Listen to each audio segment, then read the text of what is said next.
Sat Sri Akal, everyone. I'm Sonia Dhami, joining you from Cupertino, California. And it is my pleasure to welcome you all to this inaugural tour of Sikh treasures across the world, but virtually. We are excited to take this trip with you and experience Sikh art up close, hear some engaging backstories, and meet some amazing people. But today, when I say the words Sikh art, we are fortunately very comfortable and familiar with these terms. But this was not always so. In fact, these two terms were hardly ever used together. So there's a story here. And when I tried to trace this history back, I found that this term Sikh art was used for the first time in the journal Sikh Sansar, published by the Sikh Foundation in 1975 in its special edition on Sikh arts. It was in this journal that the term Sikh art was introduced as a genre. The widely respected Professor R.P. Srivastava was the guest editor of this volume. And I'd like to share a few lines from his editorial comments, because it gives us a clear picture of what was the state of Sikh arts in 1975. And I quote, "For the first time in the history of journalism, a systematic attempt is being made to record the significant contributions made by Sikh artists, sculptors, architects, and artisans in the Punjab and elsewhere. No concerted effort was ever made by any author or historian, and so far no one has tried to write anything on this aspect of achievement of the Sikhs, which has glorified the pages of Sikh history and beautified the Punjab with architectural monuments," unquote. This was the sad landscape as recent as 1975. There were no museums doing exhibits of Sikh art, and there were hardly any publications on the subject. But when we fast forward to today, we find Sikh art is celebrated in museums. There are dozens of publications on the subject. There is a growing number of Sikh artists, authors, curators, art historians, dealers, and so many other related professions.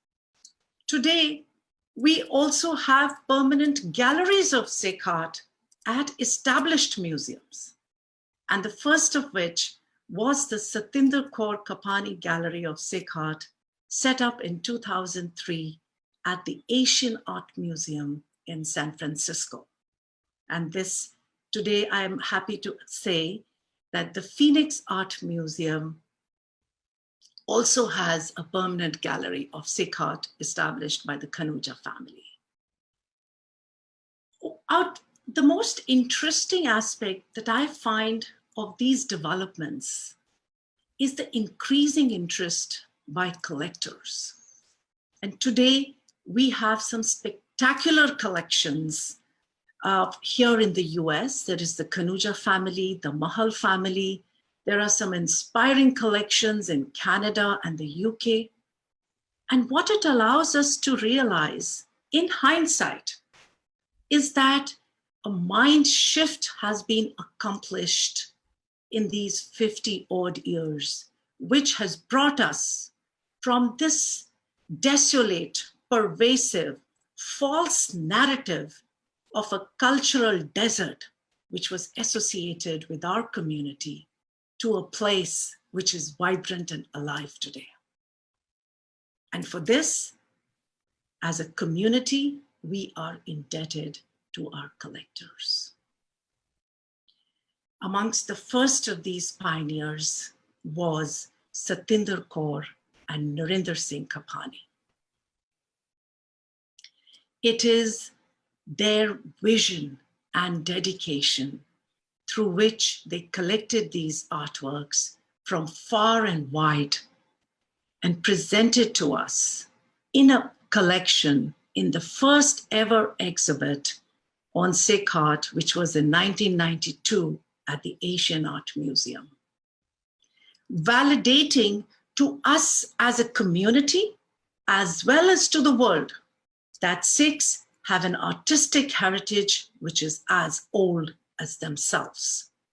And it includes not just some beautiful portraits of the Sikh gurus or spectacular paintings of the Golden Temple, but also royal arts and treasures of the Maharajas, arms and armaments, architecture and wall monuments, illustrated manuscripts, stamps, coins, textiles, contemporary arts.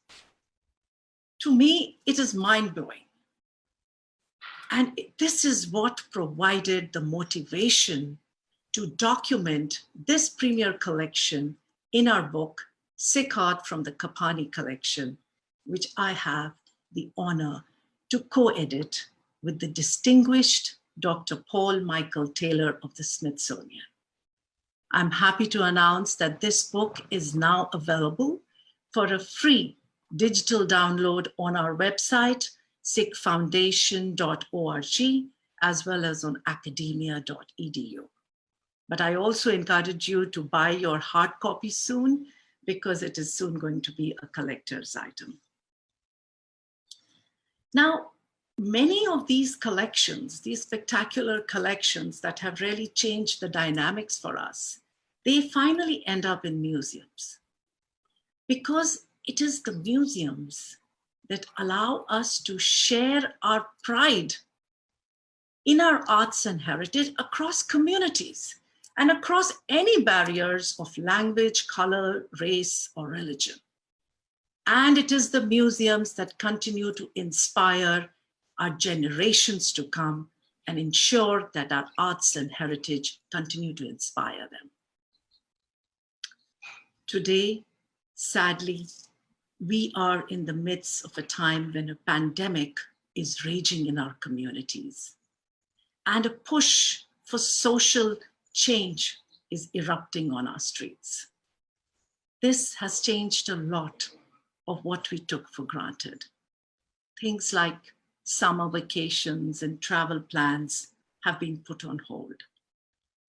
So while our museums are closed during this period of lockdown, but the art that they hold is still accessible to us. So with technology at our fingertips and some inspiring and passionate Sikhs like Ranveer Singh to guide us, we can continue to enjoy our arts and learn from history, all from the comfort of our homes. Today, we hope to spend about an hour with you, during which my co-host Ranveer Singh will take us to 4 museums across the city of London. And most of the images that you will see during this presentation are also available on the Sikh Foundation app, which is available for iOS, and you can continue to enjoy these images. The app is Sikh Foundation International. My co-host today is Ranveer Singh, who is the mover and shaker of the community initiative, A Little History of the Sikhs, which brings alive for me and you Sikh history on the streets of London, in the museums in the UK, and in the rest of Europe. I met Ranveer, or Rav as he is popularly called, earlier this year, and I was fascinated with the stories that he shared. So it is my pleasure to introduce you to him today.